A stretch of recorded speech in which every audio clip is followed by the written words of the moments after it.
A gravação. Alguém tá com sono aí, hein? Bora. Moodle. Vamos começar pelo Moodle.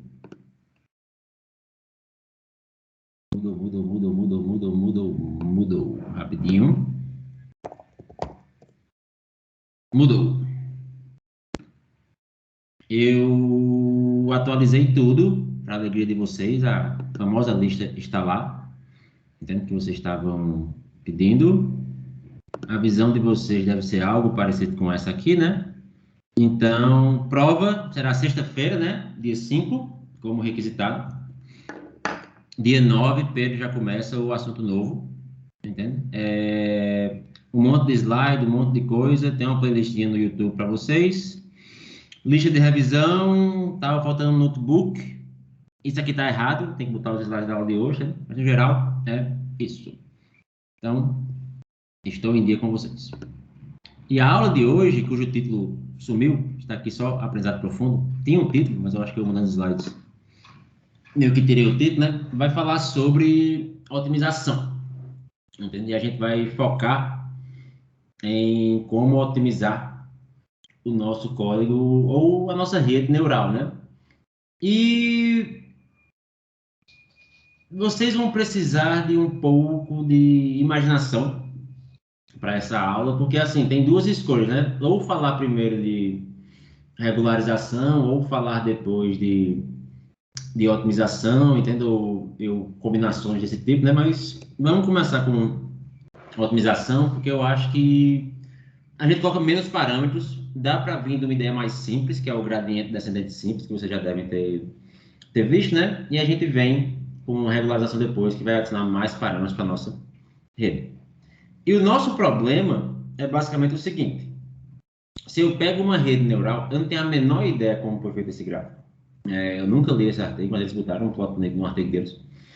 E você pega a superfície que você está otimizando, né? Você pode imaginar essa aqui como uma rede neural de 3 parâmetros, né? Que é uma superfície 3D, entendeu? E algumas ativações, tipo Tannate, Relu, etc., vão quebrar a noção que a gente vai ter vamos dizer assim, uma superfície côncava para caminhar, né? Eu vou ter aqui várias combinações de várias ativações diferentes, né? E eu vou ter que caminhar nessa superfície para fazer a minha ativação, né? Eles propõem um escape connections, que imagino é você pular alguns neurônios para poder otimizar a sua rede. Leia um artigo depois, mas o que eu estou preocupado é com isso aqui, né? A gente está caminhando nessa superfície e, idealmente, a gente quer chegar nesse mínimo aqui da minha loss function. Então, vamos dar uns passos para trás, por isso que eu disse para a gente meio que pensar um pouco, imaginar a rede com várias ativações diferentes naquela superfície, mas vamos primeiro ver como é que funciona a otimização num caso mais simples, né? Como tem gente aqui que nem viu Machine Learning antes, como é sempre bom a gente revisar um pouco o assunto, né?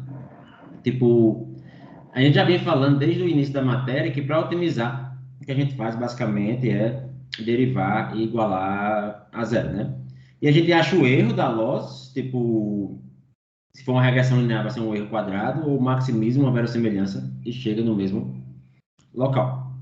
E o assunto aqui é passar um pouco sobre isso de forma numérica. A gente já falou de Newton, já falou de gradiente descendente, mas mostrar isso com um códigozinho para vocês verem a coisa. Não com código, mas com alguns plots para vocês verem a coisa funcionando.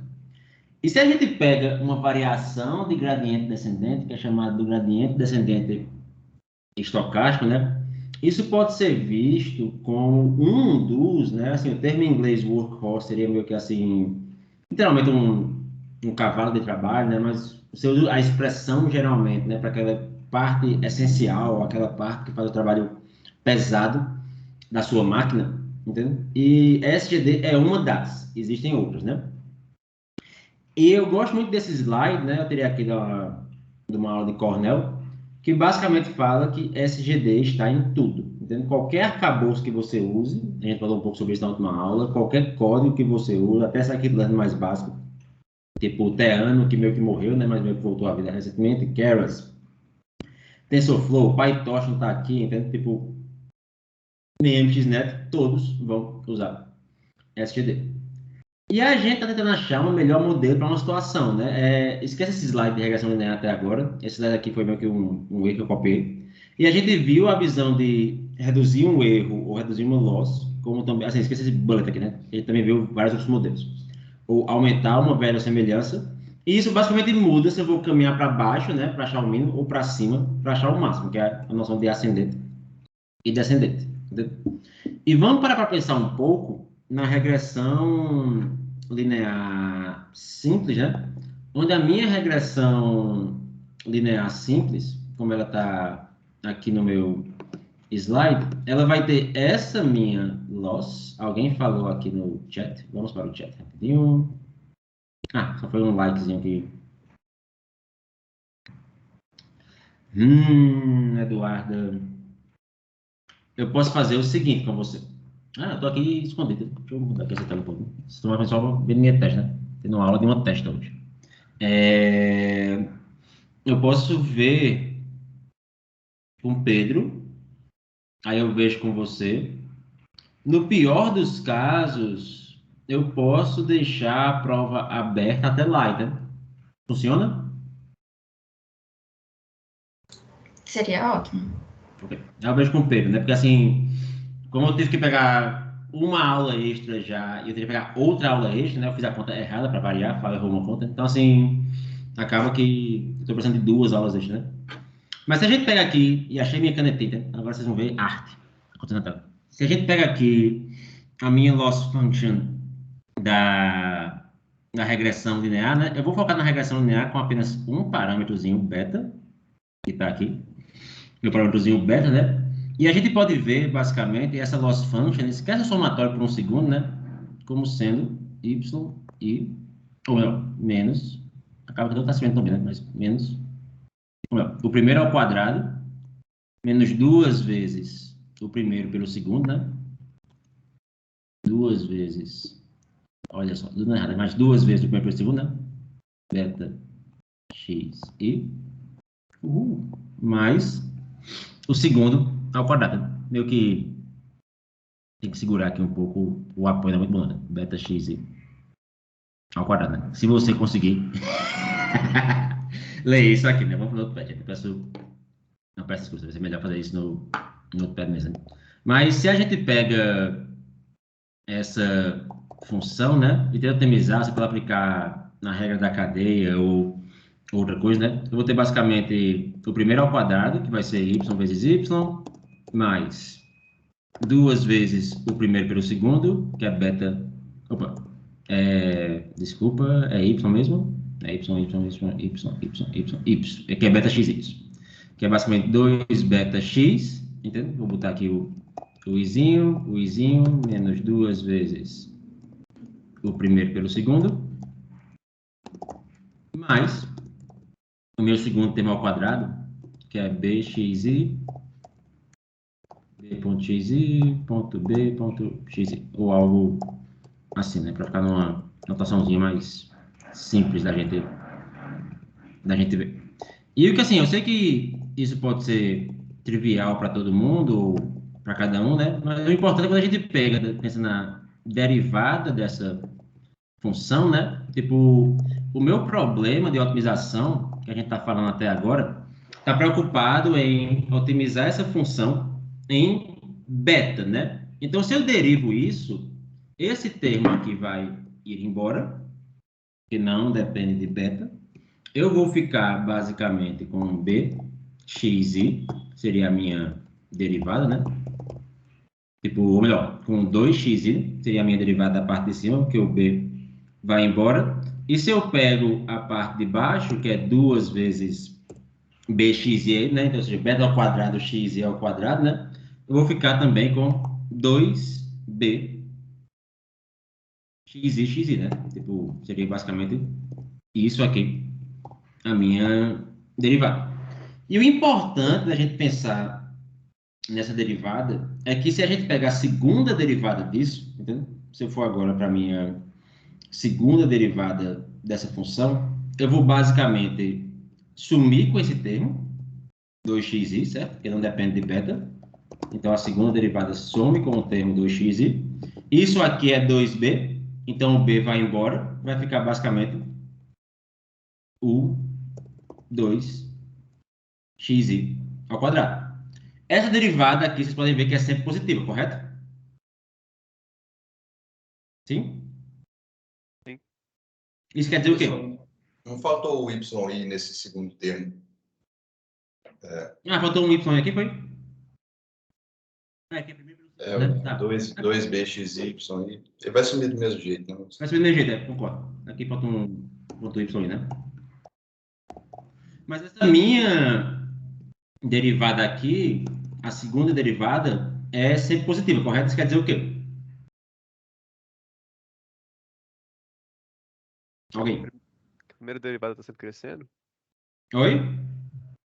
Assim, se ela é sempre positiva, significa que a taxa de variação da primeira derivada é sempre positiva. Do ponto de vista de mínimos, eu tenho mínimos locais? Não, né? Não. Não. Eu tenho apenas um mínimo global aqui nessa minha função de erro com o parâmetro beta. Então, isso é importante da gente saber, porque a gente, basicamente, com uma regressão simples, não precisa fazer um gradiente descendente, tipo... Não, precisa, assim, desculpa, não é sobre isso não. Tem uma solução fechada também, mas a gente consegue garantir que sempre vai chegar nesse meu mínimo. Então, se eu focar em um ponto apenas, então aqui é apenas um ponto y, não é o somatório de todos os pontos. Esse meu ponto y é basicamente x igual a 0,1, y igual a menos 0,85, certo? Você vê que o mínimo está aqui, mais ou menos em 8,5, porque nesse caso em particular vai ser dy vezes dx, que é uma reta, né? Que vai ser 8,5 vezes 0,3, vai estar aqui o meu valor de beta, mas isso é a função que eu quero otimizar, entendeu? E a gente quer achar esse mínimo aqui, que para esse caso eu sei que tem uma resposta meio que óbvia, começando em um ponto aleatório. O assunto da aula de hoje vai falar sobre inicialização da rede neural, como também otimização da rede neural, na ordem oposta. Primeiro otimização, depois inicialização. Então, o algoritmo de gradiente descendente meio que começa nesse meu pontinho aqui, né? E tem que caminhar para baixo. Ou pode começar no meu pontinho aqui também e caminhar para baixo. E além de eu saber que a minha derivada ela é maior ou igual, a minha segunda derivada ela é maior ou igual a zero, basicamente indicando que a minha função é convexa, indicando que eu tenho apenas um mínimo para chegar, entendeu? Eu nunca vou ficar preso, como nesse caso aqui, caminhando em gradiente descendente em um pequeno valezinho desse, né? Quando eu somo isso para todos os pontos, você vê que isso aqui é um somatório para todos os pontos, correto? E a minha segunda derivada também vai ser um somatório para todos os pontos, correto? Ali eu fiz para um ponto. Se eu somo esse número maior ou igual a zero para todos os pontos, ele fica menor do que zero em algum momento? Não, entendeu? Então, a soma da minha função de erro para todo o meu conjunto de dados continua sendo uma função convexa, que eu vou conseguir otimizar, né? Então, aqui agora eu tenho minha função de erro quadrado, com uma regressão linear simples, com um parâmetro apenas. Até teria um intercepto, né? Tipo, aqui eu tenho basicamente bxi ao quadrado, né? Então, para essa minha função simples aqui que eu estou caminhando, mantém a mesma forma, mais ou menos, mas você vê que não é o mesmo resultado, é um resultado um pouco perto do primeiro, que é até importante de falar já, né? Ainda vai ter um único valor ótimo, entendeu? E como essa função é... Eu sempre esqueço como que eu vou convexa, mas como essa função tem só uma solução, entendeu? Tipo... Então, se f de x é convexa, a inversa vai ser côncava. Então, basicamente, otimizar para cima ou para baixo não muda muito, versus semelhança ou perda, como a gente falou na última aula. E a gente pode olhar para a nossa derivada, né? Então, na linha azul, eu tenho a função loss de beta. Na linha verdinha agora, eu tenho a função L' de beta, que seria a minha derivada, né? E o que é importante ver, como a gente já falou, é o ponto onde a minha derivada, ela fica igual a zero, que é esse ponto aqui, né? Tipo, porque se você para observar, sempre que eu estou para direita desse ponto, e aqui é o valor ótimo, não é o valor que a derivada cruza com a linha, mas é o valor ótimo, tá aqui com a derivada igual a zero, né? Sempre que eu estou à direita desse ponto, eu vou ser positivo, obviamente, eu cruzei o zero. Sempre que eu estou à esquerda, eu vou ser negativo. Mas o que é importante é que quando eu estou mais perto do meu valor ótimo, menor é a derivada, tanto positivamente quanto negativamente. Entende? E isso é importante, porque isso vai garantir a convergência do nosso algoritmo. E além de saber que a derivada vai reduzir, eu sei que quando eu estou aqui, o oposto da derivada me diz para onde caminhar, né? Se a derivada está positiva, porque ela está positiva aqui, entende? Para a direita do ótimo, onde o ótimo está aqui, eu caminho na direção oposta dela para reduzir. Se é negativa, eu caminho para frente. Menos com menos dá mais, caminho para a direita para reduzir a função. E o algoritmo faz isso, né? A gente inicia de um ponto qualquer, escolhe uma taxa de aprendizado para basicamente aproximar a nossa hessiana, ou a nossa segunda derivada, entendeu? Computa a derivada da função vezes a minha taxa de aprendizado, dá um passo, depois dá outro passo, e você vê que os passos vão ficando mais curtos até, eventualmente, eu chegar perto do lugar ótimo. Mas se eu passar desse meu local ótimo, como aqui eu passei um pouquinho, o algoritmo funciona, né? Porque nesse momento a minha derivada inverteu o sinal, continua sendo pequena, e eu caminho para a direita, fechando a minha otimização. E o algoritmo de gradiente descendente é basicamente esse, né? Escolha um valor inicial do seu parâmetro, aqui beta igual a 2. Escolha uma taxa de aprendizado, aqui alfa igual a 0,01. Era melhor para não ser B, não beta, mas você colocou beta assim para respeitar a notação. Compute a derivada, basicamente a derivada da loss function em função do seu parâmetro. Caminhe e pare quando convergir. E você tem duas formas de observar essa sua convergência, né? A primeira é você ver o valor do seu parâmetro. Aqui eu tenho meu parâmetro beta, entende? Então você vê que o beta vai descendo para o nosso valorzinho ótimo. Aqui mudou um pouco os dados, eu acho. Aqui eu vou descendo para o meu valorzinho ótimo, entende? Até chegar mais ou menos no passo 200 ou 300, eu estabilizo. Verifico um erro, se o beta atual menos anterior for dentro de uma faixa de erro, eu paro, tipo assim, não estou variando muito no meu erro. Ou eu posso mensurar a minha loss function, que para regressão linear é um erro quadrado, e observo que eu não estou mais descendo na minha loss function. A loss function não vai chegar em zero, mas ela vai convergir, entende? Tipo, se ela chegar em zero seria o modelo óbvio, né? Mas ela vai convergir, dizendo, olha, não vale mais a pena caminhar nesse meu algoritmo. Tranquilo, gente? Aqui, só uma pequena revisão de gradiente descendente. Alguma dúvida? Eu dei uma, duas, três. Então,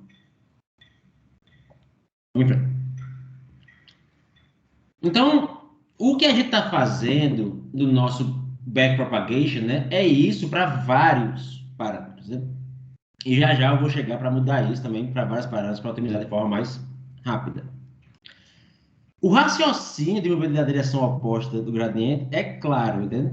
Mas até que ponto mover-se não é. Escolher o tamanho de um passo é uma coisa um pouco chatinha, entende? E a gente vai tratar disso nessa aula. No comum, a gente escolhe um passo fixo mesmo, entende? Ou a gente pode diminuir esse passo ao longo do tempo, isso é uma boa estratégia, né? Porque se eu estou caminhando em direção ao valor ótimo, é melhor dar pequenos passinhos cuidadosos, entende? Para chegar no meu valor ótimo. E pior ainda, né? Quando eu tenho N parâmetros, o tamanho do passo que é bom para um pode não ser para o outro, né? Tipo, como é que eu faço passos adaptativos para cada parâmetro? Na prática, se a gente for usar gradiente descendente beabá, a gente tenta escolher o passo de um conjunto de passos aqui, geralmente numa escala log, 100, 10, 1, 0.1, 0.01 e por aí vai. Geralmente eu começo em 0.01, né? Eu tento ir para baixo, não sei para quê, né? Raramente eu usei um passo muito grande. E uma escolha do passo pode mudar muito a sua vida, né?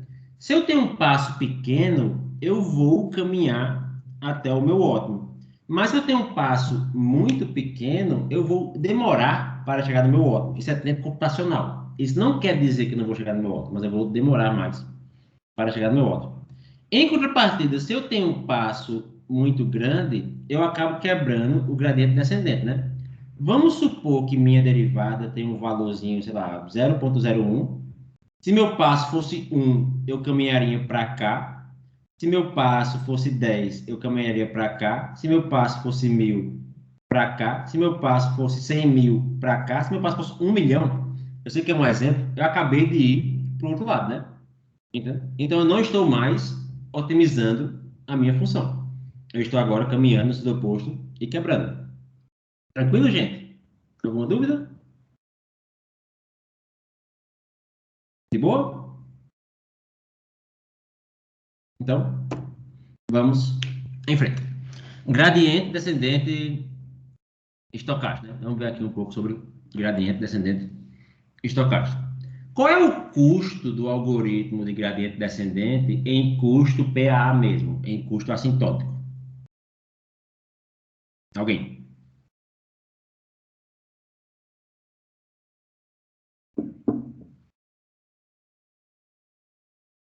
Qualquer pessoa? Esse algoritmo aqui. O que é que pode variar nesse algoritmo? Acho que é só tolerância, né? De o que significa convergir, né? Tem o tempo até convergir, entende? Mas então agora vamos fixar uma taxa de aprendizado, certo? Talvez a pergunta não está muito clara, né? Qual é o custo do algoritmo? Seria melhor você ter um pouco. Qual é o custo do algoritmo com base no número de pontos? Até mostrei a resposta, né? Porque só depois que eu vi que tinha com base no número de pontos, né? Qual é o custo do algoritmo com base no número de pontos, né? Isso aqui não depende do número de pontos, isso aqui não. O repetir, eu concordo com você, vai afetar o meu custo, né? Mas essa derivada aqui, olha para ela depende dos meus somatório da minha loss function, que está aqui, entende? Para todos os meus pontos, né? Então, em cada passo do meu algoritmo, eu tenho que computar uma derivada de uma base grande, né? Então, isso é O de N, aí faltou botar aqui o custo, número de pontos, né? Por isso que fui ver se eu já tem isso, mas isso aqui é O de N em número de pontos. Quando eu tenho uma base gigantesca, o meu algoritmo começa a sofrer, entende? Mas para pensar um pouco, né? Assim, vamos refletir um pouco como a gente caminhou até aqui, né? Eu tenho um algoritmo, eu vou assumir que minha função é convexa, eu só não sei o valor ótimo dela, assim, mas eu vou assumir que eu vou otimizar numericamente, ela é convexa. Eu vou querer chegar nesse valor ótimo. Para chegar nesse valor ótimo, eu vou derivar a função, eu vou derivar em todos os pontos e caminhar. Foca nesse slide aqui para trás, ver se alguém consegue pensar nessa ideia, ou talvez já conhece a ideia, se conhecer, pode falar, né? Quando eu somo as minhas derivadas para todos os pontos, eu continuo na minha função convexa. Agora, se eu reduzir o meu erro para um ponto apenas, eu continuo reduzindo o meu erro para a soma? Sim ou não?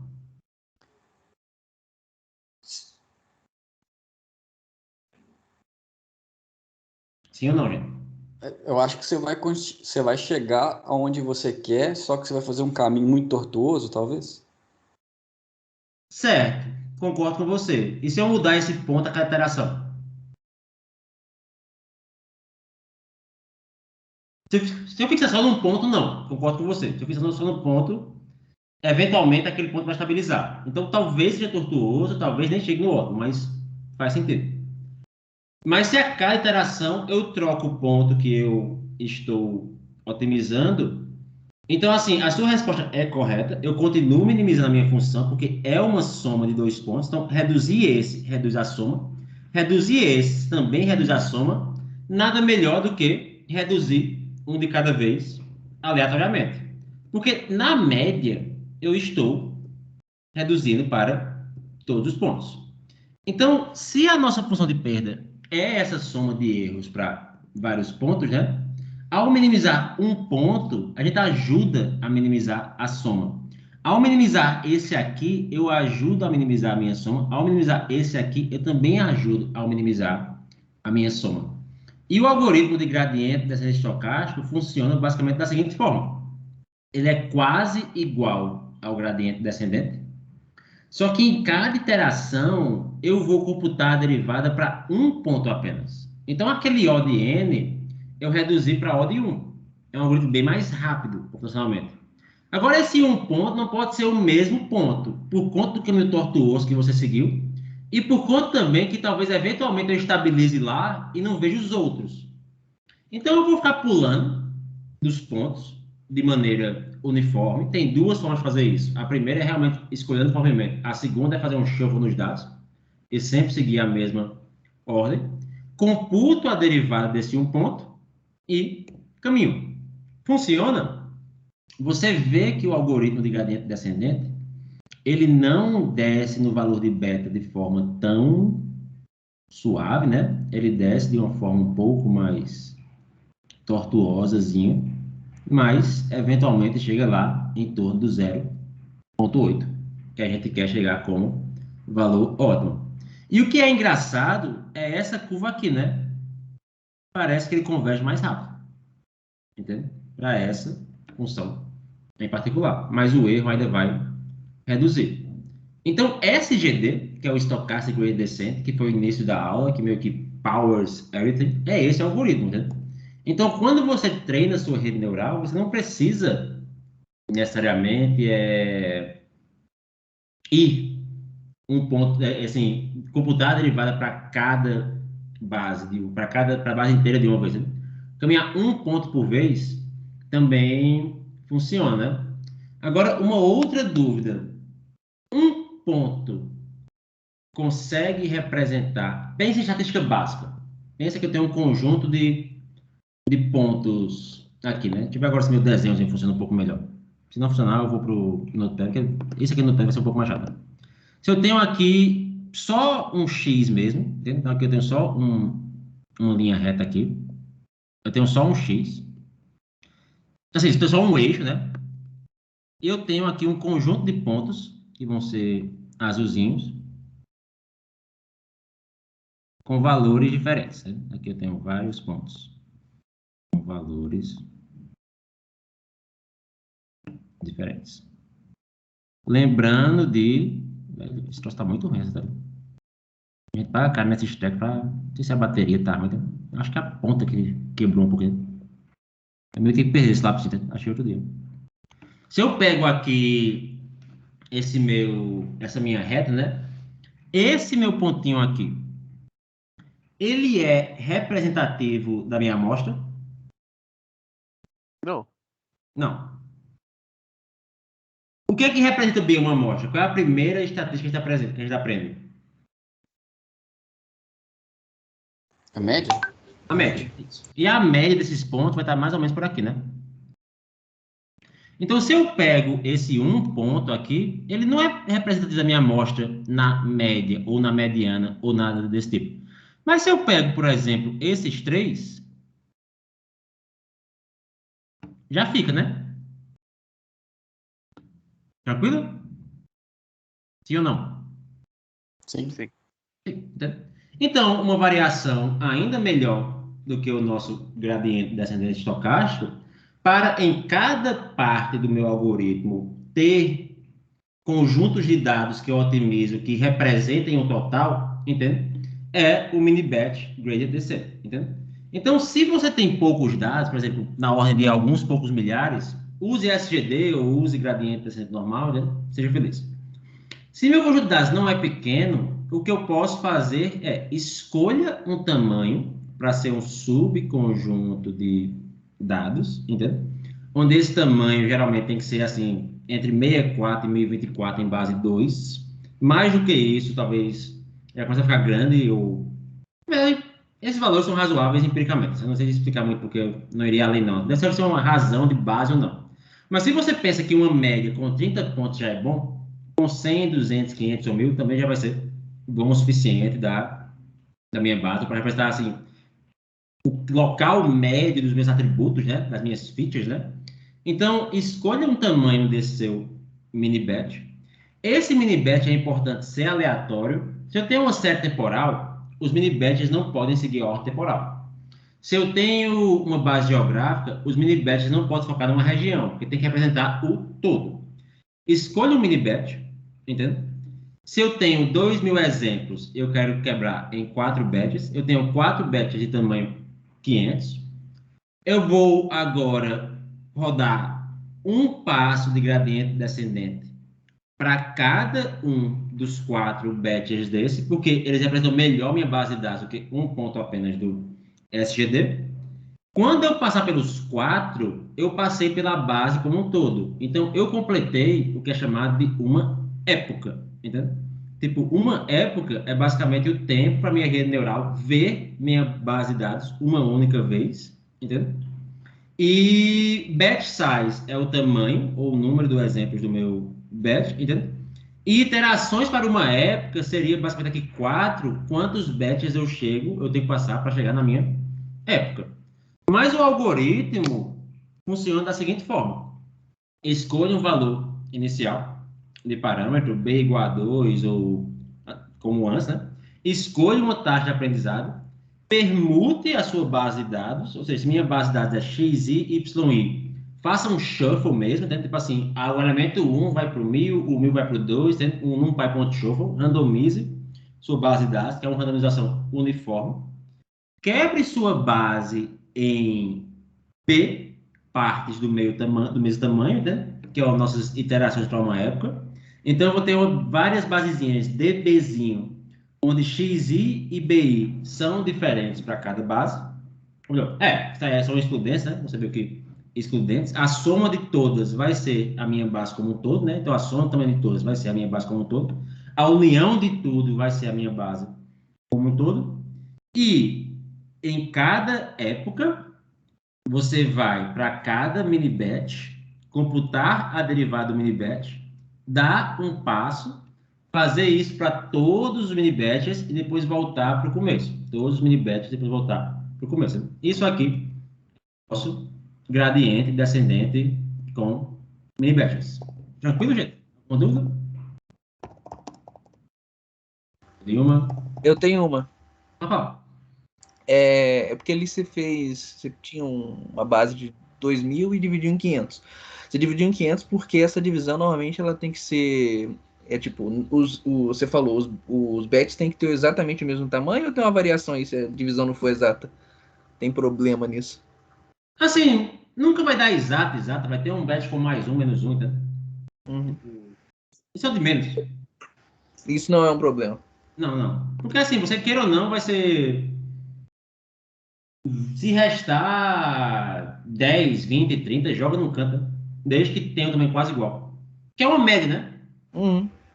Tipo, não dá muito, né? Pessoal, Vou você falar. tinha falado sobre dividir esses bets em potências de 2 ali, e eu não entendi direito por quê. Que é melhor se der para fazer assim. Porque a gente pensa em logaritmo mais, né? Tipo, por que otimizar... Eu não sei se tem uma justificativa teórica, não, mas por que otimizar, por exemplo, o passo de aprendizado em 0.1, 0.01, 1, 10, 100, entende? Por que usar uma base log, né? Assim, porque se eu crescer linearmente, a diferença de 100 para 101 para 102 é pouco, né? Uhum. Eu geralmente penso assim, entende? Crescer exponencialmente me ajuda. Agora, se eu cresço em ordem de 10, o meu mini batch size, eu não sei se vai ser tão bom, né? Que eu vou chegar em 10.000, 100.000, etc. Em base 2, eu fico ali nas centenas e milhares, sabe? Eu diria que é isso. Faz sentido? Beleza. Uhum. Então, aqui eu tenho minha rede neural, só para a gente ver isso, né? No meu TensorFlow Playground, né? Meio que pegando aqui um probleminha simples, né? Vou fazer a minha rede neural com ReLU, que funciona. Vamos mudar o learning rate para 0.01, bem baixinho, né? E você vê que eu basicamente não estou caminhando, né? Cada época aqui está passando em tamanhos 10, entende? Em batch tamanhos 10. Não sei qual é o tamanho da minha base, mas está andando. Tá ficando aqui clarinho. Em algum momento isso vai dar certo. Se eu boto 10, eu basicamente quebrei aqui e minha loss function começou a crescer, né? Eu comecei a ir para um lado muito ruim. Se sua loss function começa a crescer, gente, você botou um learning rate muito alto, né? É aquele erro que a gente falou antes. Se eu boto aqui um que funciona, se o JavaScript da minha máquina não estragar de vez, se eu boto aqui um que funciona, opa! Rapidamente caminhei para a minha classificação, entendeu? Se eu reduzo o batch size, vamos ver o que acontece. Se eu boto um batch size também 1, que basicamente é SGD, eu convergi bem mais rápido, né? Olha que interessante. Eu tenho que pensar um pouco sobre isso um dia. Assim, SGD tem uma tendência a convergir rápido, eu acho. Assim, eu não sei. Não, até em épocas foi rápido, né? Como é que era com 10? Foi 31 épocas, né? Como é que era mais ou menos perto de 10? Não, ó, em épocas foi mais lento. É porque em tempo computacional rodou mais rápido. Ficou claro, gente, a diferença?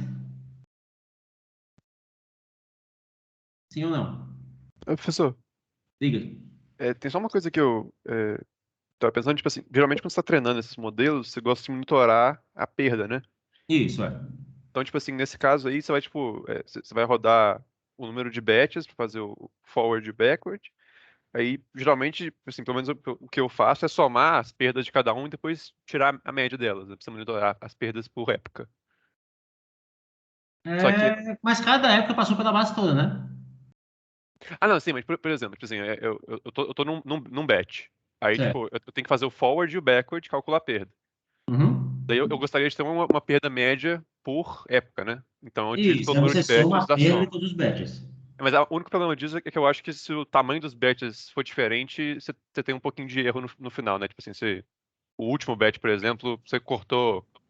Não cortou, né? Mas, tipo assim, ele tem um tamanho diferente. Você Gente, mas se acaba. você pensa que isso é uma divisão, assim, por até 1024, né? Esse resto não vai ser tão grande, né? Ou Sim. você cria um batch um pouco com 500 que resta, ou você joga isso nos outros, sabe? Eu sei que não é perfeito, mas funciona, né? Uhum. Isso, né? Eu acho que isso é um detalhe que não impacta tanto na nossa vida. Eu acho. Mas a minha dúvida maior é, vocês observaram aqui que com batch size 11 eu convergi antes de 30 épocas, entende? Só para voltar aqui, né? E dar o play.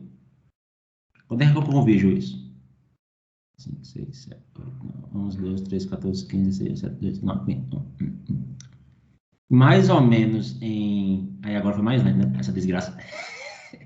Mais ou menos em 30 épocas que a base de dados mudou. Eu convergi, né? Mas naquele momento foi muito bom que aconteceu isso, né? Com batch size 1. Ah, danadinho. Meu touchpad também tá quebrando. Ou com batch size 2, sei lá, né? Eu até rodo mais rápido minha... Aqui dessa vez deu errado, mas naquele momento deu certo, né? Eu até rodo minha rede mais rápido, mas não necessariamente eu vou convergir mais rápido no número de épocas. Um é tempo computacional e outro é meio que tempo de treinamento, embora os dois impactam, né? Tipo, as duas coisas, tanto o número de pontos quanto o número de épocas vai impactar o meu custo computacional, né? E não tem uma forma fechada para isso. É isso que eu quero falar. Tranquilo? Esse foi aquele um exemplo que deu certo uma vez, né? Eu não vou ficar brincando no TensorFlow Playground para dar certo, não, mas tá clara a ideia, né? Todo mundo? Sim, não? Sim. Liberar aqui meu JavaScript, porque eu não quero que minha máquina exploda. E vamos em frente, né? Vamos continuar aqui a nossa aula. Loading aqui, né? Alguém sabe como apresentar isso sem criar tela cheia? É só full screen, talvez, né? Será que é isso? Não mudou em nada a minha vida, né? Tipo, Você pode apertar F11. Tá usando o Google, né? no Google F11? É. Não foi, não? Não, F11 tá indo pra cima. Ah, porque é tipo tal FN aqui. FN, F11. Mudou em nada a minha vida, né? Porque eu fico mudando pra aba, toda vez que eu mudo pra aba, a coisa meio que muda. Tipo, de vez em quando ele coloca numa visão que eu consigo passar as abas e ser feliz, né? Mas vamos lá, vamos continuar. Talvez eu jogar isso numa janela nova, né? Não usar a aba do mesmo browser, né? Mas vamos lá, vamos caminhar para frente aqui. Estou perdendo muito tempo nessa discussão. Então, o que vai acontecer agora? Agora que passamos o nosso load, né? Tipo, vimos os várias épocas, vimos o mini batch, vimos tudo tranquilo. Então, vamos para o caso multivariado, né? No caso multivariado, o algoritmo não muda tanto, né? Assim, o gradiente ainda é um vetor, o gradiente vai ser um vetor, só que ainda vai meio que dizer, de certa forma, a direção que a função está crescendo. Se eu pego essa superfície aqui, entendeu? E vejo meu gradiente, você vê que ele está apontando na direção oposta ao mínimo, só que agora em 2 dimensões, entendeu? Se eu inverto, eu ainda vou dar o passo para o ponto correto, só que agora eu inverto isso para todos os parâmetros, aí vou para aquele passo no ponto correto, né? A gente ainda continua caminhando na direção contrária à apontada pelo gradiente, e uma forma de ver essa curva, de ver essa superfície, é uma curva de nível, né? Onde a gente tem 2 cantos aqui, ou 2 picos, né? Que poderia ser um máximo ou um mínimo, né? Mas aqui pensando no máximo, né? Onde eu posso parar a minha otimização, entendeu? Então, esse vetor associado a cada ponto XY vai mudar com o ponto, mas também vai apontar na direção correta, e a magnitude desse vetor, ela também tende a reduzir, ou ela deveria reduzir, né? Aqui ela está reduzindo também, porque está chegando perto do máximo, né? Mas ela tende a reduzir aqui, ó, perto do meu mínimo, tá vendo? Aqui está reduzindo, está perto de um máximo, mas aqui no meio, você vê que ela é maior. Então, o algoritmo do gradiente descendente continua funcionando, né? E uma visão boa para o gradiente descendente é a gente pensar meio que nesse percurso aqui que eu estou fazendo nessa superfície, que parece um riozinho, né? Que é uma figura meio bonita. Mas eu quero chegar aqui na água, imagina isso, né? E você pode imaginar que se eu estou caminhando num terreno, então, tipo assim, eu estou caminhando, eu quero chegar no mar, ou algo do tipo, né? No momento que eu acho o rio, eu só sigo o rio e chego no mar, né? Então, existem alguns pontos que, se eu parar neles, o caminho fica mais reta até o meu fim. E eu vou falar um pouco sobre isso nos próximos slides aqui. Como a gente já falou, né? O algoritmo de gradiente descendente aproxima o algoritmo de Newton. Então, ao invés de usar a segunda derivada, a gente usa o passo. Só para vocês não falarem que eu estou mentindo, se eu pegar um dos links que eu botei lá, que é esse aqui, né? Que aproveita e quebro, aproveita e jogo isso aqui para outra janela, ver se minha vida melhora. Então, se eu pegar aqui esse meu linkzinho aqui, entendeu? Que eu tô aqui, esse não, esse aqui eu vou usar depois. Esse linkzinho aqui, que meio que olha algoritmos de otimização. Vejo o gradiente descendente. Aqui está caminhando o gradiente descendente, achar um ótimo numa função de 2 pontos, né? Com um step size fixo também. Né? Ah, não. Se eu subo aqui não tem um menu, mas se eu for descendo aqui, né? Em algum momento eu vou ter o meu método de Newton. Aqui eu tenho um gradiente conjugado, aqui eu tenho um algoritmo básico, eu vou ter aqui o método de Newton básico. Você vê que o método de Newton anda bem mais rápido, entendeu? O método de Newton converge mais rápido, né? Tipo... Então, mas a gente não consegue dar esse espaço de Newton justamente pelo custo da minha segunda derivada. Tranquilo? Sim, já apareceu várias vezes. Então, vamos fechar essa aba.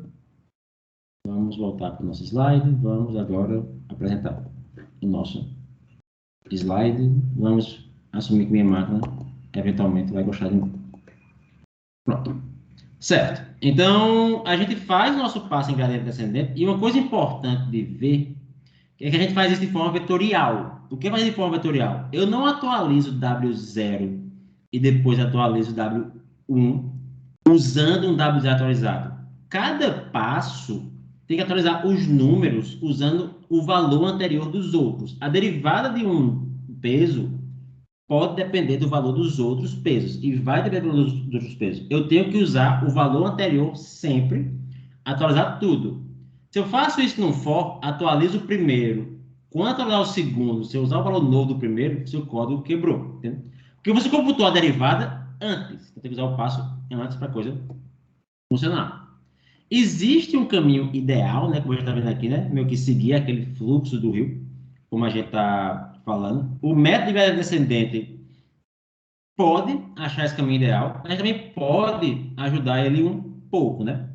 Para pensar agora que eu tenho aqui a otimização desse vetor W, eu estou otimizando aqui em duas dimensões, né? Aqui seria x e y, né? Para pensar, se eu estou aqui agora no meu pontinho qualquer, aqui um pontinho qualquer, se eu pegar aqui, eu começo aqui, né? Você vê que eu estou começando aqui, a minha otimização, caminho, né? Mas você vê que quando eu cheguei aqui mais ou menos em W3, que está aqui, nosso W3, né? Eu vou ficar subindo e descendo em zigue-zague, né? Mas não parece que no meu eixo Y aqui, eu já estou numa posição boa, né? Não parece que eu já estou perto do local certo, né?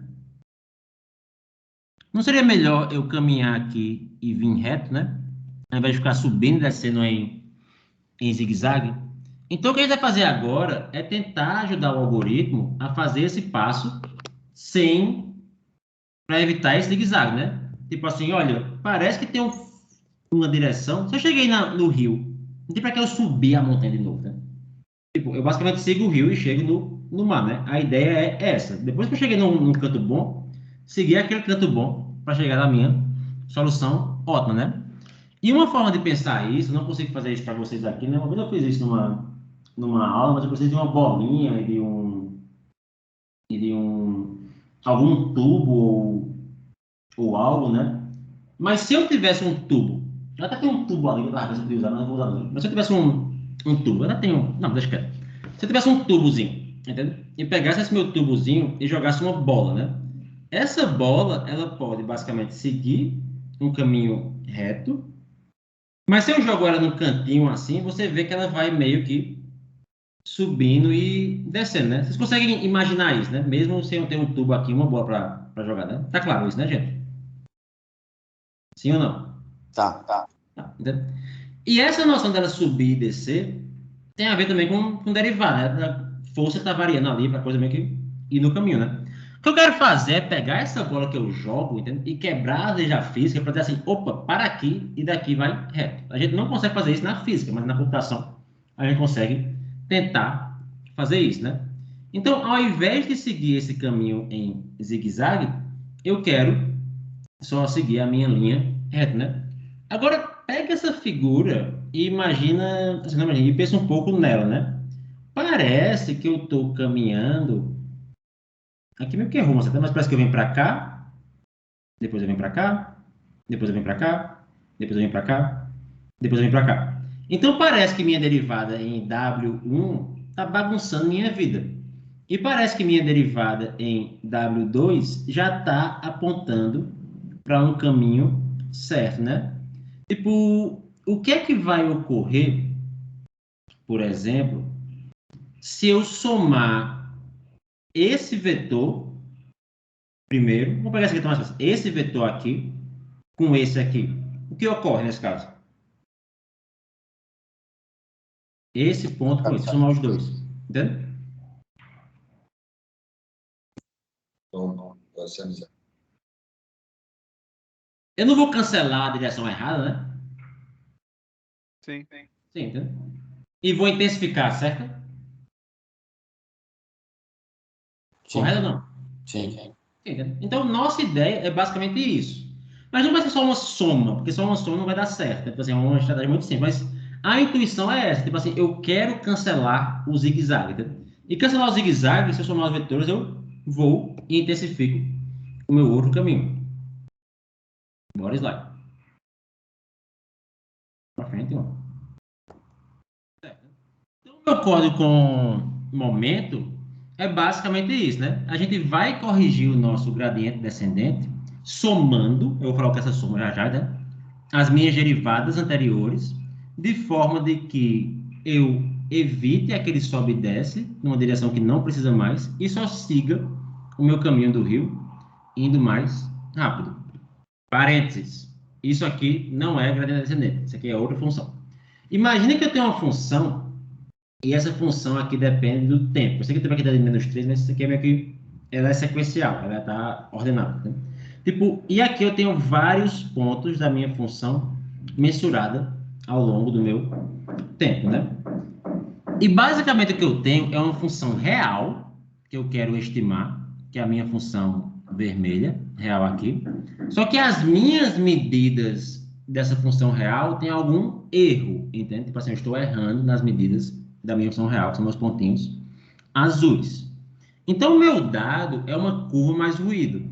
Eu vou começar a pensar no meu gradiente como dado também, porque é uma função dos dados, né? E o t é cada época, né? É cada tempo que eu passo pelos dados. E se você imagina que isso aqui são valores do gradiente descendente, estocástico ou mini-batch, né? E que o ótimo está aqui, eventualmente, né? Tipo, o que eu estou fazendo, o que eu quero fazer para evitar o zigue-zague, que é o subir e descer aqui na minha curva, é chegar mais perto da função real, que é a vermelha. Uma forma de fazer isso é a gente pensar na ideia de um smoothing exponencial para a minha curva, entende? Então, se eu imaginar que eu estou aqui, como é que eu chego mais perto da curva, né? Você vê que algum tipo de média de tudo que eu passei antes é perto da curva, né? E eu vou usar isso para melhorar a minha vida, né? Então, se eu tenho um novo dado ST que está acima da minha média anterior, ou se eu tenho uma derivada que está um pouco acima da minha média anterior, eu quero puxar para baixo, que a minha média do que veio antes parece que aproxima o meu gradiente. Se está para baixo, eu quero puxar para cima. É como se em cada passo eu fosse aproximando estatisticamente a minha curva. Agora, quanto puxar e quanto considerar o passado são os problemas que a gente tem que para pensar. A ideia está clara? Dúvidas? Ok. Ok. Tem um texto aqui que eu não li. Ah. Alinhado na memória? Como assim, Flávio? O que é alinhado na memória? Quando? Ah, desculpa, esse aí foi quando teve aquela pergunta sobre por que usar 64, 128, potência de 2 para o tamanho do batch. Talvez empacote na memória melhor, né? É importante o batch sequencial, por isso que o shuffle once, né? Porque aí o seu cache lhe ajuda, né? Uhum. Você fica meio que pulando, tipo assim, escolha 1000 pontos aleatórios, o meu vetor pode estar, quando é tudo juntinho, ajuda. Então, mas tem razão, deve empacotar melhor, né? Tipo, 64 vezes seus bits, que também é base 2, né? Vai dar certo, funciona, né? Faz sentido. Gostei da resposta, né? Mas voltando aqui pro que é uma base 2 vezes outra base 2, né? Então, continua sendo tudo na base 2. Então, basicamente assim, se eu tenho aqui um exponential smoothing, né? Ou se eu quero aqui responder essas minhas duas dúvidas, que é tirar uma média anterior da minha curva para saber o quão perto do atual eu estou, entendeu? Além dessa minha média anterior, eu quero corrigir a minha atualização para não divergir muito da minha média. Agora, para pensar nesse ponto aqui, né, em algumas coisas dele, né? Não vou desenhar a tela não, mas vou só mostrar aqui a cruzinha, né, que é mais rápido que meu mouse. Pega todo esse histórico aqui, certo? Você pega, aí, pega todo esse histórico aqui, né? Quando eu tiro a média disso, vai ser uma reta, correto? Sim ou não? Sim ou não, gente? Sim. Sim. Essa minha reta vai ser puxada para baixo, correto? Porque tem pontos mais atrás, certo? Sim ou não? Sim. Sim. Agora, a média do que está perto parece que é melhor para aproximar essa função temporalmente, certo? Sim ou não? Sim. Tipo, então o que eu vou fazer é o seguinte: eu vou chegar aqui nesse meu algoritmo de exponential smoothing, certo? Se eu pegar aqui a noção, é que no tempo t-1, que é o meu passo anterior, eu quero ter uma boa estimativa da minha curva vermelha. E eu cheguei aqui no meu ponto ST, que eu vou usar para atualizar a minha curva. O que eu vou fazer é que em cada ponto eu vou mudar um pouco a minha estimativa da curva vermelha com um smoothing exponencial, entende? Então eu vou tirar uma média ponderada entre o passado, entende? Aqui eu acho que os estão errados, uma média ponderada entre o passado, entende? E o meu ponto novo. E o passado vai ter um peso maior, que parece meio estranho, mas vamos para pensar como isso funciona, né? Tipo, no meu ponto 1, a minha estimativa vai ser o primeiro ponto que eu observo. Aqui está um pouco errado, mas deveria ter um pontinho aqui, né? Talvez os plots foi feito em 2 rodadas com valor diferente, né? Por isso que não deu tão certo. No meu ponto V2, o que eu vou fazer? Entende? Eu tenho que aproximar essa curva. Então, eu vou pegar 90% do que veio antes, mais 10% do meu gradiente atual, que eu observei. Então, eu vou pegar para esse ponto aqui, por exemplo, 2, 90% do que veio antes, mais 0,1 do que veio agora, descendo um pouco minha curva para a curva amarela. No meu ponto V3, 90% do que veio antes, mais 10% do que veio agora. E por aí vai. E você observa que essa ideia tende a aproximar a minha curva atual, a minha curva real, né? Não é perfeito, mas tende sim a aproximar a minha curva real. Então eu tenho uma resistência com o passado, porque o passado, estatisticamente, ele é interessante. Só que eu tenho que, de certa forma, fazer que o passado, mais passado ainda, não conte tanto, né? Se eu pegar essa expressão que eu fiz lá antes, se você pegar aqui que o meu primeiro passo é só a minha primeira derivada mesmo, né? Então, assim, e meu segundo passo vai ser 90% que eu acumulei mais 10% do que veio agora, né? Quebra isso usando a expressão anterior. Então, é 90% do primeiro ponto mais 10% do ponto atual. Agora, vamos quebrar isso aqui no meu terceiro passo, né? Então, o meu V2 vai virar a expressão de cima, que vai virar a expressão V1 acima, né? Então, eu vou ter, basicamente, 0,9 multiplicando S1, que aconteceu aqui uma vez, repetido novamente, então vai ser 0,9 ao quadrado pelo primeiro ponto, mais 0,9 vezes 0,1, que é 0,1 pelo segundo ponto, e aqui eu vou ter 0,1 pelo meu terceiro ponto.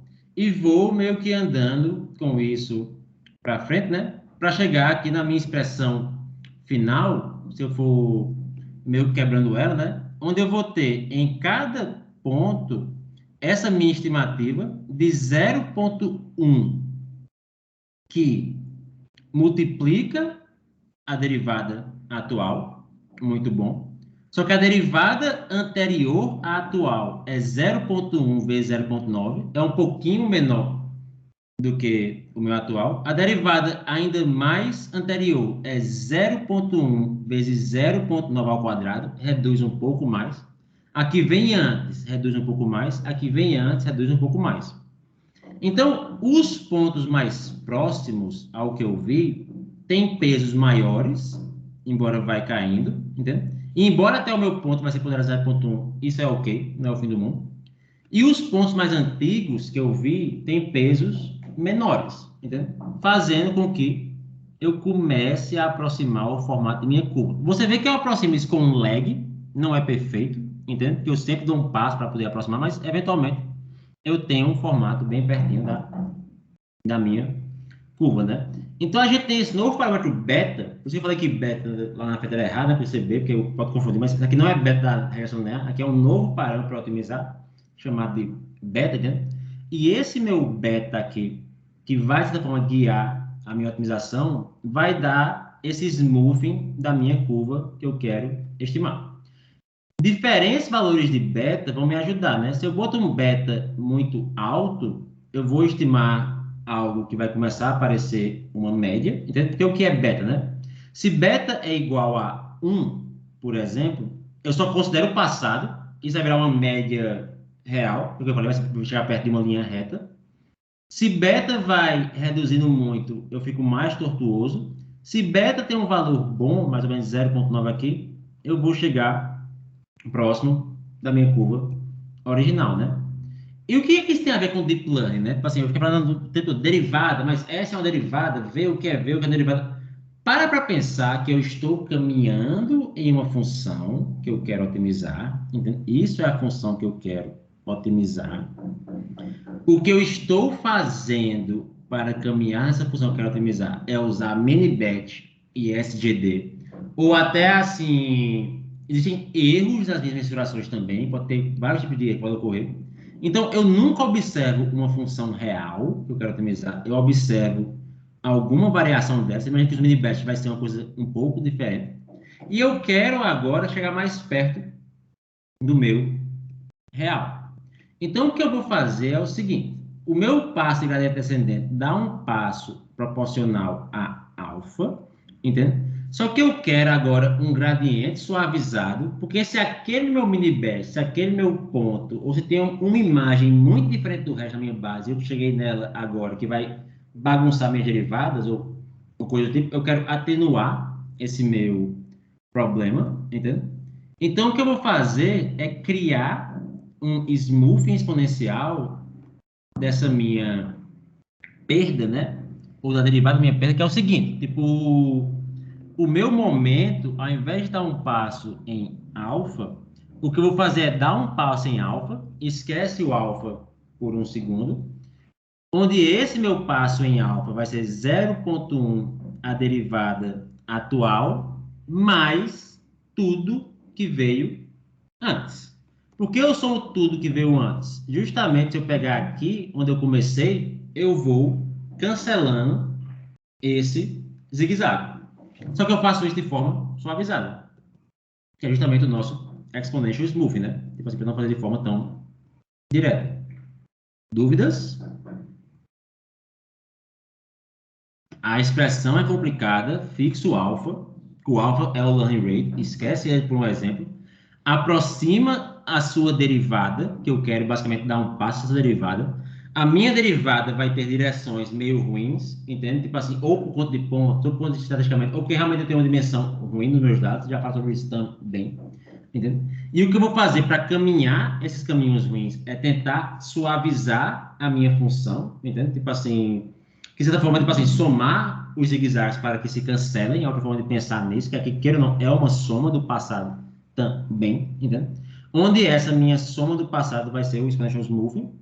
Eu ainda vou dar um passo na direção da minha derivada atual, ela ainda existe, porque eu preciso dela, mas vai ser suavizada pelo todas as derivadas que vieram antes. É como se tivesse uma visão mais correta de para onde eu tenho que caminhar aqui, né? Suavizando isso, não começa no zigue-zague, vou suavizando e eventualmente chego no meu caminho. Dúvidas em chat, em mensagens, em mãos levantadas? Alguém? Professor, eu teria. No caso, a gente pode ver esse momento como uma forma adaptativa do passo, que de certa forma seria isso, não? Não, sim, não. Na verdade, uma forma de suavizar a loss function, né? Porque você vê que o learning rate está fixo ainda, né? Ainda é alto. Pois é, no caso, eu falo porque o momento vai influenciar, né? Que à medida que que o gradiente vai andando, né? Ele vai mudando, alterando lá o tamanho do passo, né? O tamanho da direção que você tem que ir, porque o gradiente aponta para uma direção, né? Aí você tem isso atenuado pelo tamanho do passo, né? O tamanho que vai andar nessa direção. Aí agora você tem ainda um pouco mais ainda corrigido por esse momento, ou não? Concordo que vai multiplicar o passo, então vai corrigir. Mas o que eu quero falar assim, eu acho que se a gente fosse pegar a nomenclatura correta, quando eu falo que eu vou ajustar o tamanho do passo, eu realmente mudo o alfa, né? Aqui eu deixei o alfa fixo, mas eu concordo com você que a multiplicação vai ter que ser feita. Sim. Não, claro. Questão de nomenclatura, tudo bem. Eu digo mais no sentido mesmo real, né? Seria algo Concordo, como. faz sentido. Sim, ok, então. Obrigado. Mais alguma dúvida? Professor, aí como é que a gente chama esse otimizador? Seria o gradiente descendente com momento? Momento. Ele se chama de momento. Vamos testar o nosso Alt Tab. Momentum. Entendeu? Existe basicamente. Gera um TensorFlow, tem um momento optimize. Sabe que não tem, entendeu? Mas você fizer aqui PyTorch. Eu adoro material aberto. Quem já fez graduação comigo sabe que eu uso livro aberto, mas existe um mal de livro aberto em página web, né? Ou documentação, que os links mudam. Né? E aí tudo quebra. Eu posso ter o SGD, eu posso ter o Adam. Aqui eu deveria ter um Momentum em algum lugar. Aqui, SGD com Momentum, tá claro? Beleza, entendi. É um parâmetro a mais no meu SGD. Se eu voltar aqui para trás, eu vou usar esse slide já já, eu gosto muito desse link que está aqui, entende? Inclusive, me lembrou que minha matéria da graduação está com os links errados, né? Eu gosto muito desse link aqui, que meio que mostra os vários algoritmos, né? E aqui eu devo ter o nosso momento descrito. Isso aqui é um ótimo link para vocês lerem, entende? Aqui eu tenho o SGD sem momento, fazendo zigue-zague, com momento andando mais rápido, né? E tem só uma noção matemática, entende? Do meu algoritmo. Vamos para frente, porque eu vou usar ele já já, esse livro aqui, entende? Tá, esse sitezinho aqui eu vou usar para um outro algoritmo. Vamos para frente? Então, o momento melhora, já mostrei isso antes, né? No site lá. E nossa vida funciona bem. Uma outra proposta que existe para melhorar a nossa otimização se chama de Nesterov. Nesterov é um truquezinho meio bizarro, só que faz sentido, né? Eu tento prever o futuro, entende?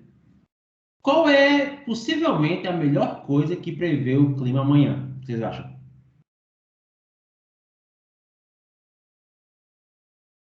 Clima de hoje? O clima de hoje, entende?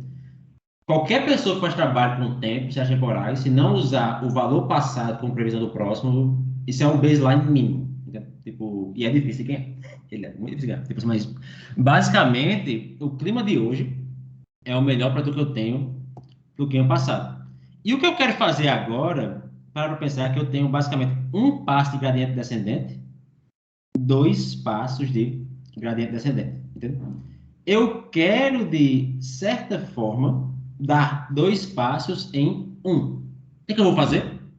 Eu vou pegar o passado para prever o futuro e vou dar 2 passos em 1. Isso se chama de R Nesterov. Né? Eu quero basicamente dividir por 2 no gradiente descendente. Mas se eu só der os meus 2 passos, né? Por exemplo, se o vetor está para cá, se eu der 1 passo, 2 passos, eu fui para mais longe. Então vai ter um peso nisso também, né?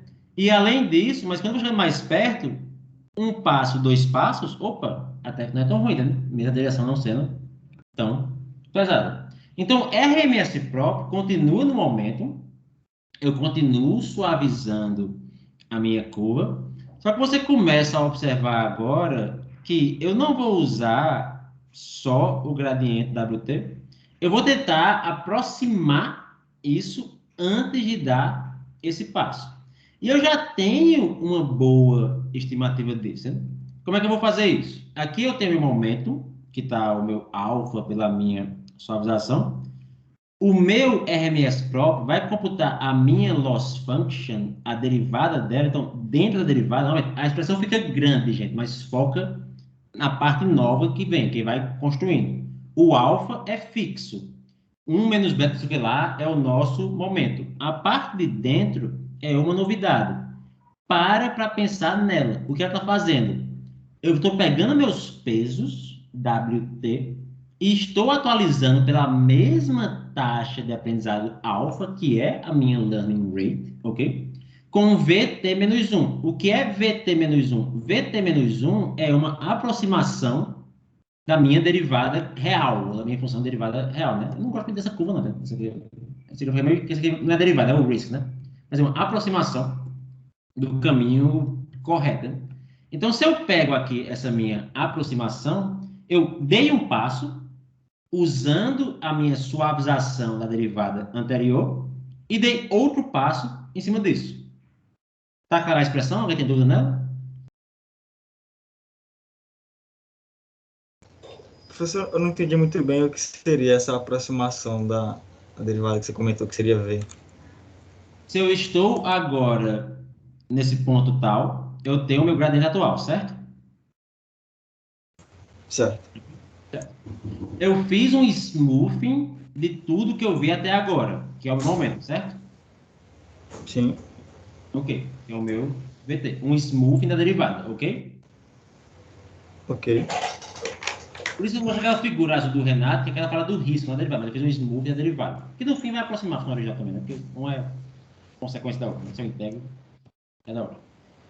Qual é a intuição? Vamos supor que eu conseguisse prever o futuro. Como é que eu prevejo o futuro? Eu já tenho aqui essa seta, que é a minha média ponderada do que eu vi até agora.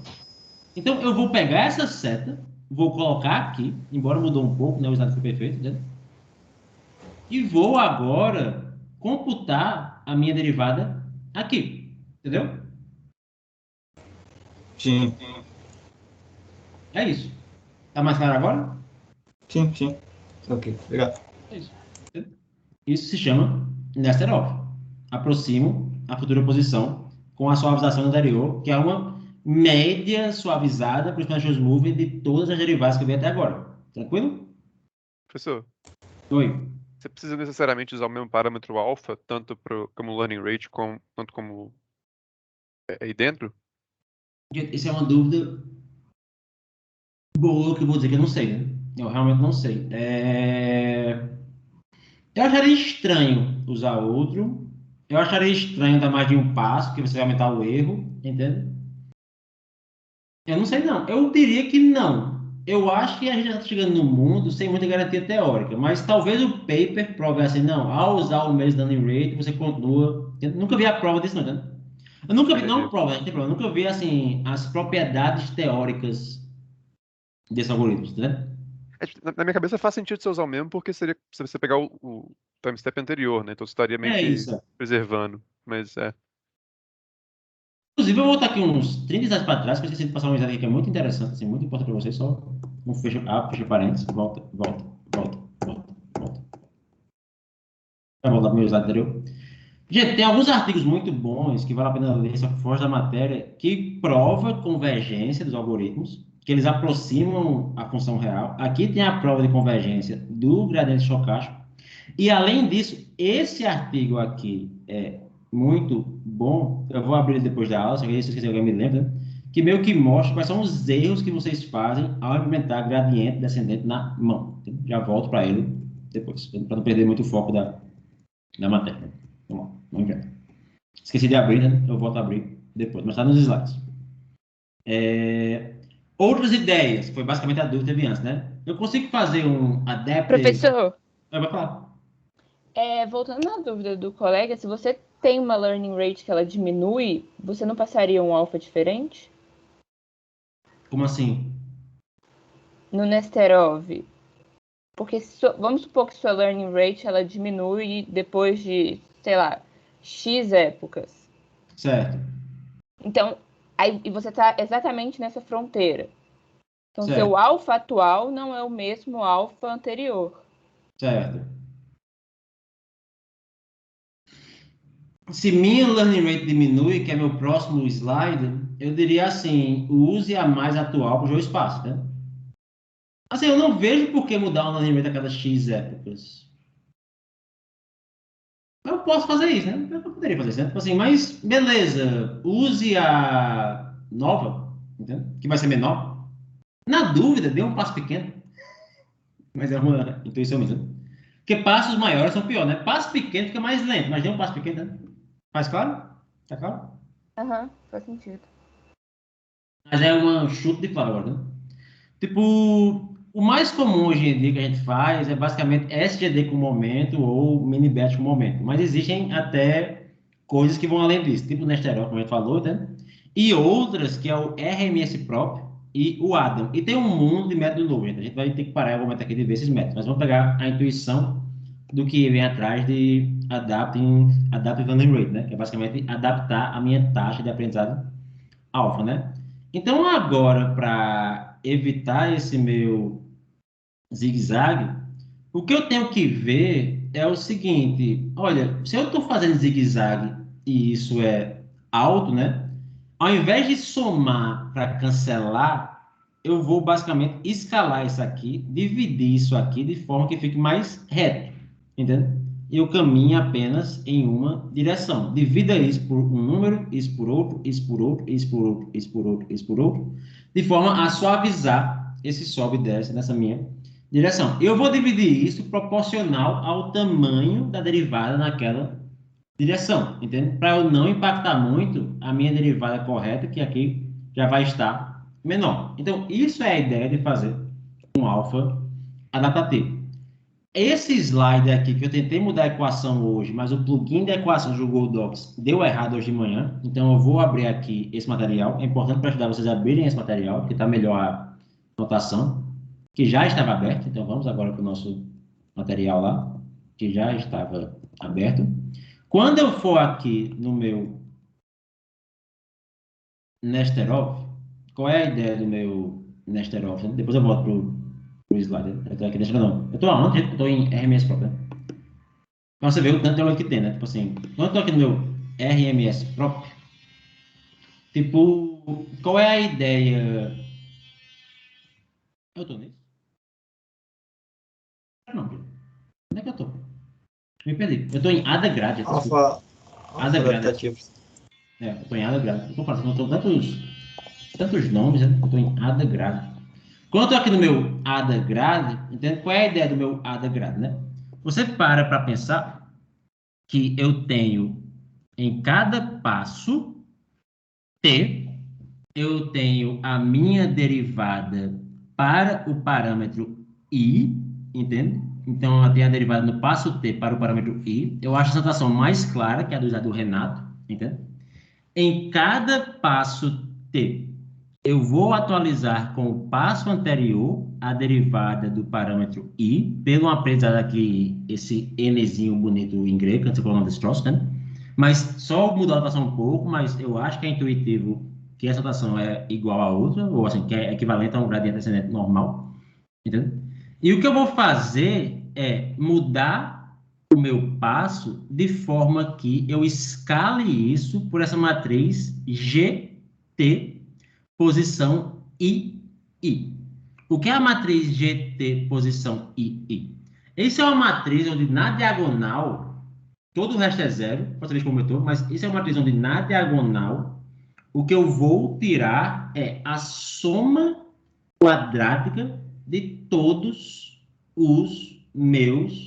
as minhas derivadas anteriores. É só isso que eu faço. Então, eu vou somar a primeira derivada do parâmetro 1 no primeiro tempo. Eu vou somar a derivada em t igual a 1 para o parâmetro 1, mais a derivada em t igual a 2 para o parâmetro 1, mais a derivada em t igual a 3 para o parâmetro 1, ao quadrado, cada uma delas, para tempo 1, parâmetro 1 ao quadrado, mais tempo 2, parâmetro 1 ao quadrado, mais tempo 3, parâmetro 1 ao quadrado, entendeu? Então, eu vou somar esses quadrados, né? Que aqui é onde eu acho que, assim, o Renato tentou fazer isso, meio que com um produto externo para gerar uma matriz, né? Mas isso aqui é basicamente... E aqui fica um pouco estranho, porque você tem que ver essa expressão aqui, ou a ideia dessa expressão, como sendo o quê, entendeu? Eu vou somar o quadrado do parâmetro 1 no tempo t, faltou o t aqui, entendeu? Mas isso vai somar com t mais 1, t mais 2, t mais 3, t mais 4, para o parâmetro 1. Eu não somo os parâmetros. Né? Esse somatório eu confundo às vezes. Eu não somo os parâmetros. É o quadrado daquele um parâmetro. E o meu passo agora vai ser alfa dividido pela raiz desse quadrado, entende? E agora eu vou adaptar o meu learning rate para lembrar de vários slides atrás. As coisas constroem. Quando eu estou perto do ótimo, a minha derivada aumenta ou reduz? Reduz. Reduz. Entende?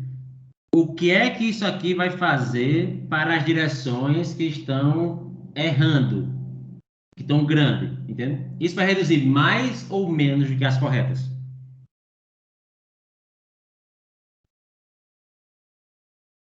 Sim ou não? Sim ou não? Se eu pegar aqui essa direção errada que está aqui, né? Esse parâmetro, ele não tem uma derivada maior do que o correto que é para cá, né? Sim ou não? Sim. Sim. Sim, entendeu?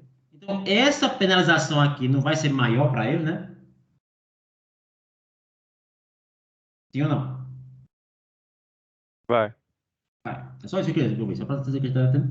Embora isso não é só nesse ponto, é a soma de todos ao quadrado, mas a soma do quadrado disso, isso, do sobe, desce, só o sobe e desce, que o outro também vai ser por si só, eu não misturo os parâmetros, né? Eu vou penalizar mais o sobe e desce do que o andar para a direita. Tá claro, né? Embora os dois são penalizados. Agora vem outra dúvida. Penalizar o andar para a direita é tão ruim assim? Não, né? Tipo, porque ele já tá assim, e não é, mas de certa forma, dado que eu penalizo mais, ele já é um valor pequeno, pelo menos eu vou continuar no caminho certo. Não é perfeito, mas funciona. Por que eu somo um epsilon? Alguma pessoa? Para acordar. Divisão por zero. Isso. Por que eu tiro a raiz? Porque se somos quadrados lá. Pode explodir, né? Vai ficar muito grande, né? Tipo, é só isso, não tem explicação muito. O próprio linkzinho ali meio que fala isso, né? Tipo, estranhamente, sem o quadrado, funciona bem pior. Isso aqui parece que é empírico, tem uma raiz, funciona bem pior. Né? Isso aqui parece que é empírico mesmo. Tipo, funciona melhor com a nossa raiz. Esse aqui botou o epsilon dentro, o outro botou o epsilon fora. Não sei dizer muito o impacto desse não. Tá? Eu tirei o RMS Pro, que basicamente é um algoritmo não publicado, para a gente não gastar muito tempo hoje, então aquele resultado está errado. O nosso outro algoritmo, basicamente se chama, o nosso ADA-grad, a intuição, né? Aqui, diferente do smoothing, eu não vou zerar a direção W1, mas eu vou penalizar mais a direção mais errada, como eu já falei. O Adam é aquela pessoa que basicamente faz o quê, né? Tipo, eu acho que eu errei atrás do mas o Adam é aquela pessoa que faz o quê, né? Vamos combinar uma ideia com a outra, vamos combinar o momento com uma penalização do meu learning rate, né? Aqui eu combinei com o RMS Pro, peço desculpas, eu tenho que combinar isso com o AdaGrad, né? Mas eu vou ter o meu passo de atualização, onde eu vou penalizar a learning rate, mas eu ainda vou usar o meu smoothing, entendeu? Vou juntar tudo em um só. Qual é a melhor ideia que a gente vai ter, né? Vamos olhar aqui, cada um deles, você vê que não tem uma resposta correta. Eu gosto muito desse linkzinho, né? Que mostra as figuras, né? Aqui eu tenho ADA delta, que eu não falei. Aqui eu tenho ADA grad, eu tenho ADAM, eu tenho gradiente descendente, eu tenho momento, eu tenho o RMS próprio que eu tirei do slide sem querer, assim eu peço desculpa. Assim, quando eu vou combinando tudo isso, entende? Você vê que até alguns mais modernos tendem a demorar mais nessa superfície, né? O gradiente descendente aqui, rosinha, ou roxinho, tá indo num caminho bom. Não chega no mínimo menor mesmo, mas tá indo num caminho bom. O momento funciona bem. Esse FTRL, que é um mais novo, eu acho que da Google, que parece que funciona muito bem na prática, mas eu não sei explicar como funciona, deu que dar uma corrida gigantesca pro fim, né? Nossas bolinhas de sinuca aqui dentro. Só que para superfícies diferentes, né? Isso vai mudar. Você vê aqui eles com basicamente superfícies onde o meu gradiente é muito steep, né? Muito grande em alguma direção, né? Você vê aqui basicamente alguns algoritmos se perdendo, né? Tipo, o gradiente descendente começa a se perder aqui. Porque também vai pegar nesses derivados maiores, talvez saia, né? A taxa de aprendizagem é muito alta quando eu cheguei nessa situação. A taxa é boa aqui, mas aqui não é boa, por isso que adaptar é uma boa ideia. Esse ADA delta, que vai para o mesmo canto, que deve adaptar, acaba que fica num canto menor.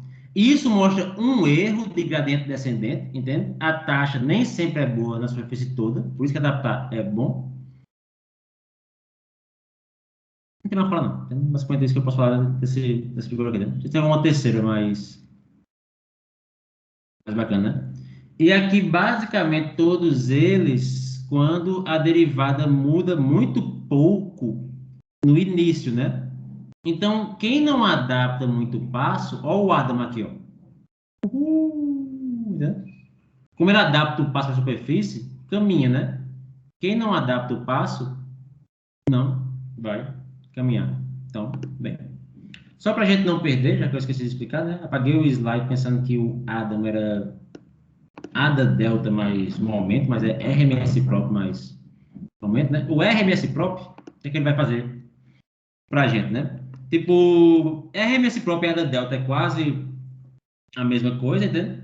A gente ainda vai penalizar a taxa de aprendizado de forma, vamos dizer assim, uma raiz aqui, num quadrado da taxa de aprendizado, mas ao invés de fazer a soma dos quadrados, eu faço um smoothing dos quadrados. Então, aqui é um exponential smoothing dos meus quadrados. Né? É a mesma ideia de antes. Né? Meio que sai combinando a ideia e a coisa meio que vai dando certo. Né? Então, mesmo com o slide faltando, alguma dúvida, gente? Tá clara a ideia? Sim? Não? Ok? Qual usar, gente? Ok. Qual usar, gente? No geral, a gente usa SGD mais momento mesmo. O que é que esse blogzinho, que é um pouco mais novo, recomenda a gente usar? Né? Vamos ver se tem alguma atualização. Essa pessoa está desde 2016 até 2020 atualizando esse troço. Por exemplo, qual seria os recentes e talvez qual usar, né? Tipo... Aqui tem a minha figurinha de antes, né? Assim, um pouquinho diferente dos nossos algoritmos, né? Eu acho muito bacana essa aqui, que as bolinhas vão embora, entendeu? E fazer um... Opa, tchau. Mas aqui é chegando no nosso órgão, então tem essa comparaçãozinha. Isso aqui eu já tinha visto antes, assim, which, assim, eu tinha visto no blog, mas which optimizer to use? Adam parece ser a melhor ideia, que vem sendo bem utilizado, né? Vários artigos usam SGD sem momento. Assim, eu usaria SGD sem momento, eu pessoalmente, mas achei que algum momento me parece ser uma coisa ideia, meio que contra o slide que o Renato fez com base no LNG, né? Uma coisa interessante é que algum deles dá para paralelizar, entende? Tipo assim, alguns algoritmos desses a gente consegue paralelizar, que é o Hogwire da Google, esse da Google não, da Microsoft, da Upwork, o TensorFlow, você não faz necessariamente só um core, né? Qual é o problema paralelizar, tipo isso? Porque se eu pego um mini batch, por exemplo, cada core vai pegar um batch desse. Mas às vezes um passo depende do anterior. Então eu não paralelizo em passos, mas em mini batches eu consigo paralisar. Tem aqui um monte de coisinha que eu não sei, tem aqui um monte de coisinha que eu não sei, tem aqui um monte de coisinha que eu não sei, que eu não vou falar agora. Batch normalization eu vou falar na próxima aula, entende? Uma outra fator importante aqui pegando esses códigos é quando vocês veem aquele meu TensorFlow Playground, que eu estou vendo a minha loss function, é sempre bom você monitorar a seu erro em treino, em validação, entende? E você pode parar a força, meio que um early stopping mesmo. Se eu vejo que a coisa começa a desandar em algum momento, pare. Como é que eu vejo que começa a desandar? Eu guardo um histórico. Guardo um histórico de parâmetros. Se eu ver que eu estava descendo, comecei a subir, opa, volta para trás e para. Entendeu? Isso seria o nosso early stop, sabe? Mesmo sem convergir, eu fui para o canto ruim. Volta para trás e para o seu algoritmo. Existem formas de testar a sua otimização. E só para a gente não perder o que eu falei, né? Uma das formas de testar que eu gosto de ver é justamente os meus slides aqui, o meu material aqui do Botu, do Leon Botu, entendeu? Onde, se eu for para a seção 4 desse artigo, eu estou ficando sem tempo, para variar, né? Para a seção 4 desse artigo, entendeu? Tipo, como é que você debuga seus algoritmos, né? Você tem que fazer shuffle dos dados, é importante para o mini-batch e para o SGD. Uma biblioteca boa deve fazer isso, embora já teve um bug que seu que não fazia isso, né? Tipo, esse aqui eu não lembro qual é, então não vou gastar tempo lendo, já que a gente está perdendo um pouco de tempo, né? Tipo, monitore, treino e erro de validação. Teste vem depois, para garantir que a coisa está funcionando, entendeu? Tipo, aqui tem uma ideia que Então, aqui basicamente como fazer o nosso erro, né?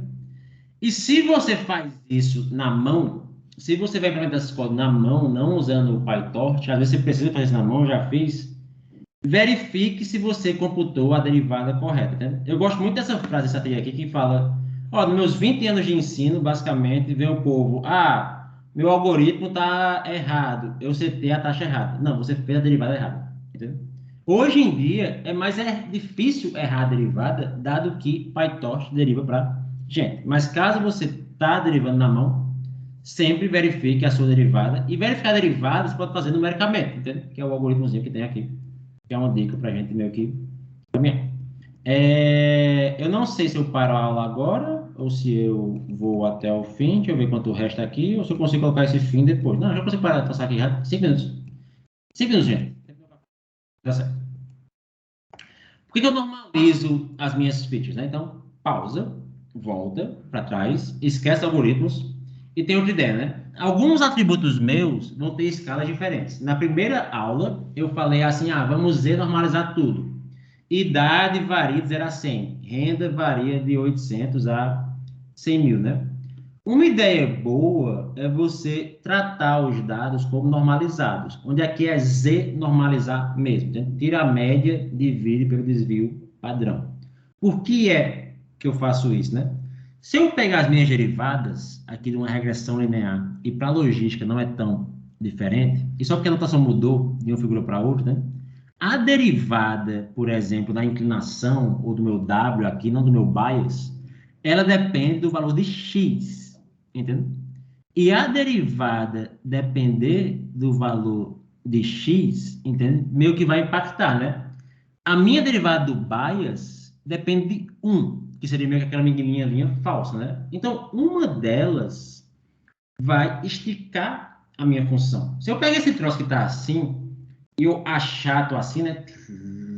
Achato em W, eu fico mais suave, ou melhor, para caminhar na direção correta, né? Então, é isso que eu faço ao normalizar. Eu tenho uma superfície que eu caminho que vai me ajudar. Porque se meus dados têm escala diferente, a coisa fica até pior ainda, né? A minha taxa de aprendizado para idade pode ser diferente da minha taxa de aprendizado para renda. Simplesmente porque a escala de cada um é um pouco diferente da outra. Por fim, como é que eu inicializo a minha rede neural, né? Recomendação: coloque os bias como sendo igual a 0, que a gente nem sempre sabe se precisa de um bias.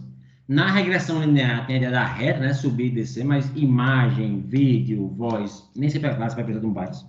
7 para 0. Inicialize outros pesos de forma aleatória. Vou fazer isso já, né? Coloque os pesos como sendo distintos, não tem muita relação um com o outro, vou falar sobre isso já também. Um passo bom é que os pesos devem ser pequenos. No geral, numa rede neural, boa parte dos parâmetros não importam. Então, assume que nada importa, coloca tudo pequeno e vai para frente, né? Como é que eu posso centralizar, por exemplo, uma camada que tem M entradas e N neurônios, né? Onde eu tenho basicamente aqui M vezes N, ou tem também o bias, né? Mas boto o bias aí na frente, para a minha inicialização. Uma delas é o seguinte: você vai assumir que cada um dos meus W são variáveis aleatórias independentes. Então, um não depende do outro. Eu não posso, para meu segundo neurônio, usar valores do primeiro, entende? Porque eu vou ter algum tipo de correlação entre meus neurônios, né? E se eu tenho muitas entradas, né? Coloca isso ou escala isso pelo meu tamanho da minha entrada, né? Tipo assim, de certa forma, tipo assim, quanto mais entrada eu tenho, assume que boa parte daquilo vai sumir, boa parte dos atributos não importa, entendeu? Então, por isso que eu inicio isso com -1 raiz de M e 1 raiz de M no meu uniforme, né? Tipo assim, quanto mais eu tenho, mais é inútil. De certa forma, ou pelo menos quando já é mais pro fim é que é útil, mas no começo é inútil, né? Tô pegando aqueles conceitos mais, vamos dizer assim, mais gerais, entendeu? Uma outra opção é esse 6, raiz de M mais N, porque 6 não tem a menor ideia, entendeu? Não vou lembrar porque aqui tem esse 6, mas a ideia é basicamente valores pequenos, né? Se eu vou ter aqui, de certa forma, a minha ativação como sendo o meu produto interno, né, que vai ser essa minha soma aqui dos meus pesos, eu quero que a minha ativação tenha valor esperado em 0, né? Tipo assim, na média, eu não envieso a classe positiva nem a classe negativa, entendeu? Então, isso é alguma coisa que eu quero aqui. Isso aqui vai ter média 0, e isso aqui vai ter média 0 também. Se eu computo essa... eu não sei o que é essa variação, né? É que eu realmente estou ficando cansado aqui para lembrar do que é essa variância aqui, né? Tipo, porque esse 1/3 por camada aqui, eu não vou lembrar, não, né? Eu vou passar sobre isso depois. Mas a ideia de ser pequeno e a ideia de ser média 0 faz sentido. Só a variância aqui que eu fiquei devendo para vocês. Dúvidas? Alguém? A aula foi um pouco mais longa, entendeu? Ninguém. Ok. Depois desse, basicamente, banho de cachoeira de otimização, na aula que vem vai ter um banho de cachoeira de regressão, de regularização, entendeu? E aí a gente finalmente acaba a primeira parte do assunto. Lembrando que as ideias da primeira parte do assunto servem para todo o resto. As dicas que estão aqui vai servir para imagem, vai servir para imagem, vai servir para vídeo, vai servir para áudio, vai servir para texto, vai servir para quase tudo aqui. Não vai servir tanto para Gans, porque Gans é uma coisa meio maluca, entendeu? É uma magia negra mais nova, mas o Renato vai falar um pouco sobre isso depois. Gans é um tratamento mais peculiar, mais particular. Até quinta, estou em dia com vocês, entende? Então, uma disciplina minha, eu estou em dia que são vocês. Entende? Então, até quinta, para a gente fechar o assunto, e eu libero a prova. Tchau, tchau. Até mais, professor. Obrigado. Valeu, pessoal. Até mais. Beleza, professor. Tchau, tchau.